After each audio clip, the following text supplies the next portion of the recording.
Welcome back aspirants. Ignite अकॅडमीच्या YouTube चॅनलमध्ये मी निहाल कोरे तुमचं पुन्हा एकदा स्वागत करतोय. आपण महत्त्वाचे इश्यूज डिस्कस करत आहोत. 26 एप्रिल 1986 दुर्घटना इतिहासातला काळा दिवस मानला जातो. भीषण दुर्घटना घडली अणुप्रकल्पामध्ये, चेर्नोबिल दुर्घटना. त्याच्या संदर्भात आपण चर्चा करणार आहोत. 40 वर्षे पूर्ण झालेले आहेत आणि त्या अनुषंगानं हा मुद्दा पुन्हा उपस्थित होतो. 40 वर्ष पूर्ण झालेले, पुढं कशा पद्धतीचं जगामध्ये ह्या गोष्टीची भीती राहिलेली आहे आणि पुढचे ज्या काही गोष्टी कशा पद्धतीनं अणुप्रकल्पामधील जे काय सुरक्षाचा आणि हे सगळे प्रश्न चव्हाट्यावर आले आणि त्याच्या संदर्भात कशा पद्धतीने उपाययोजना करता येतील किंवा काय ह्या डिझास्टर संदर्भात पुन्हा एकदा चर्चा सुरू झालेली आहे. त्या अनुषंगानंच आज आपण या लेक्चरमध्ये त्याच्याबद्दल चर्चा करणार आहोत. ठीक आहे. चेर्नोबिल दुर्घटना 26 एप्रिल 1986 ला घडली होती. ठीक आहे. इतिहासातील सर्वात मोठी मानवनिर्मित तांत्रिक आपत्ती मानली जाते आणि त्या आपत्तीला 40 वर्ष पूर्ण झालेले आहेत. मात्र त्या दुर्घटनेचे जी दहशत आहे, जी भीती आहे, ती आजही आहे. ठीक आहे. म्हणून याच्यावर आपल्याला चर्चा करणं गरजेचं ठरते. सुरू करूयात मित्रांनो. ही माझ्याबद्दलची माहिती आहे. मी निहाल कोरे 2022च्या बॅचचा UPSC टॉपर आहे. मी मराठी माध्यमातून परीक्षा दिली होती. 2018 पासून मी अनेक विद्यार्थ्यांना स्पर्धा परीक्षेसंदर्भात मार्गदर्शन करत आलेलो आहे. Neuro linguistic programming, mind training, mind coach, life coach म्हणून मी काम करत आहे आणि त्याचबरोबर मेमरी ट्रेनर म्हणून सुद्धा मी काम करतो. ते माझं पॅशन आहे. सुरू करूयात इश्यू आपण चर्चेला. काय आहे सुरक्षेची नवी सुरुवात. आता काय इतिहासामध्ये जे काही काळ्या घटना घडलेल्या असतात, काही दुर्घटना घडलेल्या असतात, तर त्या आपल्याला त्याचा मागोवा घेणं का गरजेचं ठरतं. तर त्याच्या आधारावर आपल्याला पुढची दिशा स्पष्ट होते की काय सुरक्षा आपल्याला आखता येतील किंवा कशा पद्धतीने पुढे अशा घटना होऊ नयेत, दुर्घटना घडू नयेत, म्हणून आपल्याला पुढे कशा पद्धतीने वाटचाल करता येईल. ठीक आहे. 1986ची घटना घडलेले हे दुर्घटनेचं वर्ष आहे आणि 26ला हा 40वा स्मृती दिवस आहे. मग ही जी घटना ही टर्निंग पॉईंट होते. हा फक्त एक अपघात मानता येणार नाही, तर इतिहासातला काळा दिवस मानता येईल. टर्निंग पॉईंट तोही असा की खूप चक्रावून टाकणार होता जगाला, कारण खूप मोठी दहशत या घटनेनं निर्माण झाली होती. तर तो इतिहासातील एक टर्निंग पॉईंट, पण तो असा की त्याची दहशत आणि भीती आजही आहे. मग ते किती मोठा स्फोट होता आणि एक हलगर्जीपणामुळे कशा पद्धतीनं त्याचं नुकसान आपल्याला आजही दिसतं. ठीक आहे. तर ते आपल्याला बघायचं. या घटनेने जगाला कसं बदललं हे आपल्याला बघायचं. कशा पद्धतीने जगाची रचना बदलली.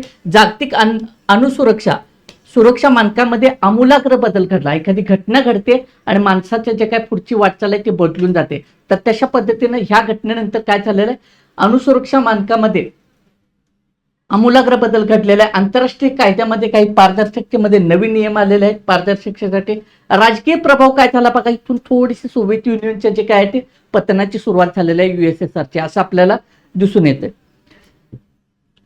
आता हे काय याच्यामध्ये मेल्टडाऊन, हा जीव घेणं प्रयोग काय होता बघा. प्रयोगाचा उद्देश काय होता, म्हणजे ही दुर्घटना कशी घडली ती आपण पहिल्यांदा समजून घेऊया.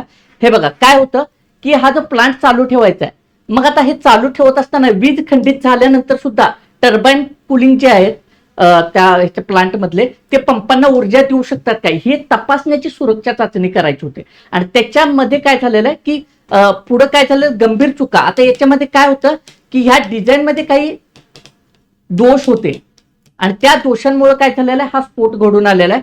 सुरक्षा प्रणाली बंद झालेली आहे आणि चाचणी करण्यासाठी ऑपरेटर्सनी महत्वपूर्ण स्वयंचलित सुरक्षा जी प्रणाली आहे ती बंद केलेली आहे आणि आपत्कालीन कोअर कुलिंग यंत्रणा जाणीवपूर्वक बंद केली.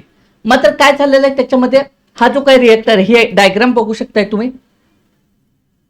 ठीक आहे. तर ह्या डायग्राम मध्ये तुम्हाला लक्षात येईल. आता इथं पुढे तुम्हाला समजेल बघा.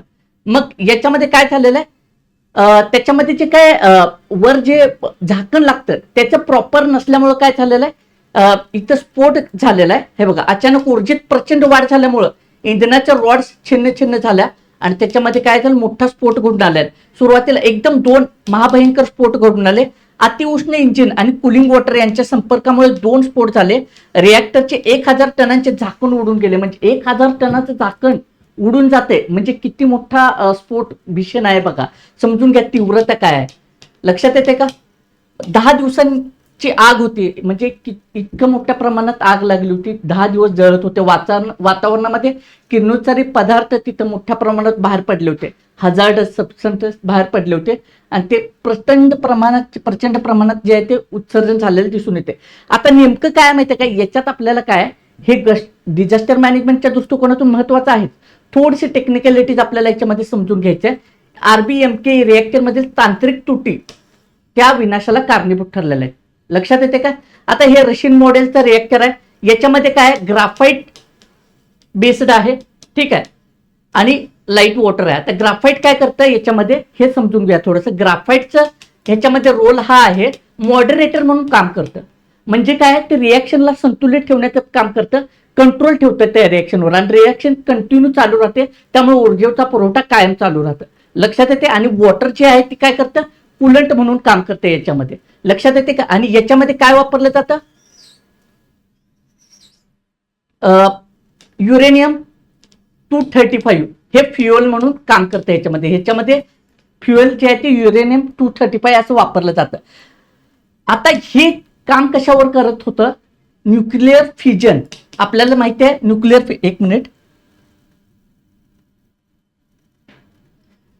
फ्युजन आणि न्यूक्लिअर फ्युजन ह्या गोष्टी आपण समजून घेऊया. आता हे जे रिएक्टर होतं हे रशियन बेस्ड, हे न्यूक्लिअर फ्युजनवर काम करत होतं. म्हणजे काय, फ्युजन काम करत होतं. म्हणजे काय, तो जो अणू आहे, न्यूट्रॉन जो आहे तो अणूला ब्रेक करून त्याच्या ब्रेक होऊन परत मग चेन निर्माण करणार आणि परत फर्दर ब्रेकिंग होत जाणार. अशा अभिक्रियांची काय होत जाणार, रिएक्शनची चेन निर्माण होत जातात आणि सातत्यानं हे जे काय ते ऊर्जा. मग आता अणू भट्ट्यांच्या ठिकाणी ह्या ठिकाणी जे आहेत ना ही कंट्रोल्ड असते, आणि अणुबॉम्ब मध्ये काय हे अनकंट्रोल्ड असते. लक्षात येते का?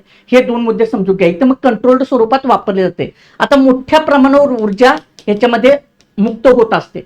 न्यूक्लिअर फ्युजन मध्ये काय आहे, आता कम्पॅरेटिव्हली समजून घ्या. फ्युजन म्हणजे काय, ब्रेक होणार, फ्युजन म्हणजे काय, एकत्रित होणार. मग याच्यासाठी इथं काय वापरलं जातं, फ्युएल युरेनियम 235 जनरली वापरलं जातं. इथं काय न्यूक्लिअर फ्युजन काय, हायड्रोजनचे जे काय आयसोटोप्स आहेत, हायड्रोजनचे आयसोटोप ते वापरले जातात. ड्यूटेरियम आणि ट्रिटियम हे वापरले जातात. मग हे काय करतात, ह्यांचं फ्युजन केलं जातं आणि मोठ्या प्रमाणावर ऊर्जा निर्माण केली जाते.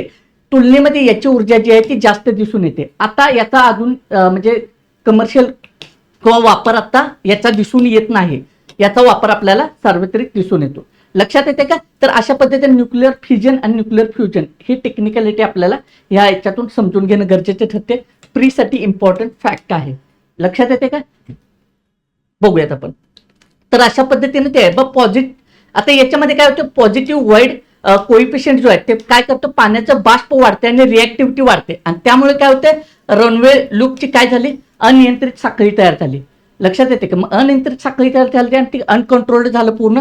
कंटेनमेंट स्ट्रक्चरचा अभाव होता याच्यामध्ये. आता पाश्चात्य देशामध्ये जे काय कंटेनमेंट स्ट्रक्चर वापरलं जायचे त्यावेळी, मात्र हे स्ट्रक्चर जे आहे ते इथल्या प्लांटमध्ये नव्हते, ह्या रिएक्टरमध्ये नव्हते. त्यामुळे स्फोटानंतर काय झालं, किरणोत्साराचा किरणोत्सार जे आहेत पदार्थ जे आहेत ते डायरेक्ट वातावरणामध्ये मिसळायला सुरू झालेले आहेत. लक्षात येते का? आणि त्याचा जो आहे की तो मोठ्या प्रमाणावर परिणाम झाला. तत्कालीन त्वरित झालेला परिणाम काय होता बघा. याच्यामध्ये पहिल्यांदा अपयश काय आले ते बघूया. थांबा एक मिनिट. परिणाम काय झाले, मानवी हानी, तात्काळ मृत्यू झाले 31. त्याच्यानंतर काय झालं, लिक्विडेटर्स जे आहेत उच्च रेडिएशनच्या संपर्कात आले. स्वच्छता कामगार ते जवळजवळ किती आहेत बघा, 6 लाख. म्हणजे किती मोठा इम्पॅक्ट झालेला आहे बघा. आणि 6000 प्लस मुलांमध्ये थायरॉइड कर्करोगांची नोंद झालेली प्रकरण आहेत. अजूनही त्याचा इम्पॅक्ट आपल्याला दिसून येतोय. असा परिणाम झाला आणि युरोपपर्यंत लोन पसरले येतं. आणि दीर्घकालीन मृत्यूचा अंदाज साधारण 4000 ते 16000 इतके मृत्यूचा अंदाज वर्तवला जातो. पर्यावरणीय हानी ऑब्व्हियसली झालेले, साधारण 1.5 लाख चौरस किमी जमीन जे आहे ते दूषित झालेले आहे. म्हणजे ते जमिनी जे काय ते जमिनीचा पोत ढासळ आहे, दूषित झालेले आहे जमीन इतकी. आणि 30 किलोमीटर जो आहे तो एक्सक्लुझिव्ह झोन डिक्लेअर करण्यात आला. आजही माणसासाठी ते अयोग्य आहे 30 किलोमीटरचा तो झोन. म्हणजे इतका दीर्घकालीन 40 वर्षानंतर आजही तो दीर्घकालीन झोन जो काय तो झोन जे आहे तो अयोग्य आहे माणसासाठी. आश्चर्यकारक. आणि एक काय आहे बघा इथं आश्चर्य, तिथून माणसासाठी एक्सक्लुझिव्ह झोन केलेला आहे, मात्र तिथं वन्यजीव अभयारण्य बनला आहे. म्हणजे हा एक मिरॅकल समजून घ्या तुम्ही. म्हणजे माणसाचा अभाव आहे, पण तिथे कसं नेचर स्वतःला हील करून घेतं, हा एक मुद्दा आपल्याला इथं समजून घ्यायचा आहे. ठीक आहे, तर बघूया आता इथं काय झालं. संस्थात्मक अपयश आणि सुरक्षा पारदर्शकतेचा अभाव. केवळ तंत्रज्ञान नाही तर मानवी आणि सरकारी व्यवस्था ही अपयशी ठरली. तिथं सुरक्षा संस्कृतीचा अभाव दिसून येतोय. हे मुद्दे महत्वाचे आहेत. Disaster management and security, disaster मधल्या सिक्युरिटी लक्षात येते का. तर त्याच्यावर सुरक्षा संस्कृतीचा अभाव. ऑपरेटर आणि डिझायनर्सनी सुरक्षा नियमांपेक्षा उत्पादन लक्ष्यांना अधिक महत्व दिलं. लक्षात येते. इथिक्स इथं अप्लाय करायचं. लक्षात येते का. आपलं जीएस सगळं इंटरकनेक्शन असतं. म्हणजे काय, फक्त प्रोडक्शनला व्हॅल्यू दिली आणि त्यापेक्षा सिक्युरिटीला व्हॅल्यू दिलेली नाहीये. तिथे मानवी सुरक्षा, तिथे कामगारांची असलेली सुरक्षा याला प्राधान्य दिलं गेलं नाही. स्वतंत्र नियामक देखरेखीचा पूर्णपणे अभाव होता. लक्षात येते का. ठीक आहे, रेग्युलेटरी ओव्हरसाईट कुठलंही तिथे दिसून आलेलं नाही आणि त्याचा परिणाम काय झाला तो आपण बघतोय. गुप्तता आणि विलंब. सोव्हिएत सरकारने सुरुवातीला ही माहिती दडपण्याचा प्रयत्न केला. ऑब्व्हियसली आपण बघतो अशा काही ज्यावेळी दुर्घटना घडतात त्यावेळी बऱ्याचदा काय होते, अशी माहिती जी ते दडपण्याचा प्रयत्न होतो. पहिला आंतरराष्ट्रीय इशारा USSRने नाही तर स्वीडनने दिला होता. बघा, 680 मैल दूर कामगारांच्या कपड्यांवर रेडिएशन आढळले. त्याच्यानंतर म्हणजे किती मोठा इम्पॅक्ट आहे बघा, समजून घ्या. 600 मैल दूर कामगारांच्या कपड्यांवर रेडिएशन आढळलेत आणि मग काय केलं, स्वीडननं काय केलं, आंतरराष्ट्रीय इशारा दिला. पहिला USSRने नाही दिला, स्वीडनने दिला. किती भयानक आहे. म्हणजे एक इम्पॅक्ट किती आहे बघा. म्हणजे तो स्फोटाचा इम्पॅक्ट आणि ते रेडिएशन कुठंपर्यंत पोहोचलेलं आहे बघा. हा म्हणजे भयानक आहे हे सगळा विषय. ठीक आहे, जागतिक आणि प्रादेशिक परिणाम आपण बघितलं, ह्याच्यावर चर्चा केली. हानी कशा पद्धतीचे झाले. आणि दुसरं काय, आर्थिक परिणाम. ऑब्व्हियसली एखादी घटना घडते तर लॉंग टर्म इकॉनॉमिक आणि एन्व्हायरमेंट इम्पॅक्ट आपल्याला दिसून येतात. आर्थिक परिणाम काय झाला, सर्वाधिक खर्चिक मानव निर्मित आपत्ती मानली जाते. हे तब्बल 700 अब्ज डॉलर. ठीक आहे, 4 दशकांपूर्वी एकूण खर्चाचा अंदाज. त्यावेळेचा खर्च आहे बरं का, 40 वर्षापूर्वीचा. किती मोठा इकॉनॉमिक इम्पॅक्ट आहे. आणि शिवाय काय, इकॉनॉमिक इम्पॅक्ट म्हणजे तत्काळ झालेला खर्चच नाही, लॉंग टर्म साठी त्या सगळ्या गोष्टी. आपण लँड डिग्रेडेशन झालं आणि ह्या सगळ्या गोष्टी आपण बघतोय. लक्षात येते. ह्युमन कॅपिटल किती डिस्ट्रॉय झालं बघा. किती बालकांना कॅन्सर वगैरे झालेला आहे, आधी इम्पॅक्ट होतोय तिथं. बरेच लोक अपंग वगैरे झालेले आहेत. तर हा ह्युमन कॅपिटल डिस्ट्रॉय झाला मोठ्या प्रमाणावर. पर्यावरणाची हानी झाली. राजकीय परिणाम काय झाला, सोव्हिएत युनियनचे पतन आपल्याला दिसून येते. मिखाईल गोर्बाचेव यांच्या मते राज्य यंत्रणेच्या या भयंकर अपयशामुळे चेर्नोबिल दुर्घटना ही सोव्हिएत युनियनच्या विघटनाचे खरे कारण ठरले. म्हणजे मिखाईल गोर्बाचेव असं म्हणतात की USSR पतनाच्या मोठ्या प्रमाणावर आर्थिक पर्यावरणीय परिणाम आपल्याला दिसून आले. लॉंग टर्म पर्यंत इम्पॅक्ट दिसून आला. आर्थिक परिणाम हा तत्कालीन आर्थिक परिणाम बघा, त्यावेळेची हे आकडेवारी आहे. 700 अब्ज डॉलर हे त्यावेळेचे आहे आणि सर्वाधिक खर्चिक मानव निर्मित आपत्ती मानली जाते. आता हा झाला फक्त आर्थिक परिणाम, पण लॉंग टर्म साठी काय इम्पॅक्ट झालेला आहे बघा. लक्षात येते का. तर लॉंग टर्म साठी एन्व्हायरमेंटचं डिग्रेडेशन झालेलं आहे. लँड म्हणजे डिग्रेडेशन झालेलं आहे. म्हणजे आजही तिथल्या जमिनीवर मोठ्या प्रमाणावर हे झालेलं आहे. किरणोत्सारी पदार्थ मोठ्या प्रमाणावर बाहेर पडलेले आहेत. सेसियम 137 आणि आयोडाईड 131 जे काय उत्सर्जन झालेलं आहे ते मोठ्या प्रमाणावर जे काय ते दुष्परिणाम घडवून आणत आहे. ह्युमन कॅपिटल मोठ्या प्रमाणावर डिस्ट्रॉय झालं. आपण बघितलं आधी की लहान मुलांना अनेक कॅन्सर आणि ह्या सगळ्या गोष्टी झालेल्या आहेत. त्याच्यामध्ये अनेक मुलं अपंग झालेले आहेत. लॉंग टर्म दूरगामी आरोग्यावर परिणाम लोकांचे झाल्याचे दिसून आलेलं आहे. राजकीय परिणाम काय बघा, मिखाईल गोर्बाचेव काय म्हणतात की या आपत्तीमुळेच USSRच्या पतनाला सुरुवात झालेली आहे. लक्षात येते का. असं त्यांनी मत मांडलेलं आहे. आता याच्यातून धडा काय घ्यायचा आहे, ह्या घटनेतून धडा काय आहे, अणुसुरक्षेसाठी काय धडा आहे, पोस्ट चेर्नोबिल ग्लोबल क्रायसिस नंतर काय आपल्याला हे करायचं, पुढची वाटचाल कशी असली पाहिजे, हा खरा मुद्दा आहे. तर त्याच्यामध्ये काय आहे बघा, तंत्रज्ञानासंदर्भात काय नवीन बदल आलेले आहेत. निगेटिव्ह वर्ल्ड कोएफिशियंट लक्षात येते. आणि मजबूत कंटेनमेंट डोम, त्याच्यामध्ये जे काय असं डोम आहे तो सुरक्षे म्हणून काम करेल, सेफ्टी म्हणून काम करेल त्याचा आहे. त्याच्यानंतर रेग्युलेशन काय आहे, भारताच्या AERB प्रमाणे स्वतंत्र नियामक संस्थांची स्थापना, वॅनोकडून पीआर रिव्ह्यू करून घेतलाय, पीअर रिव्ह्यू करून घ्यायचा.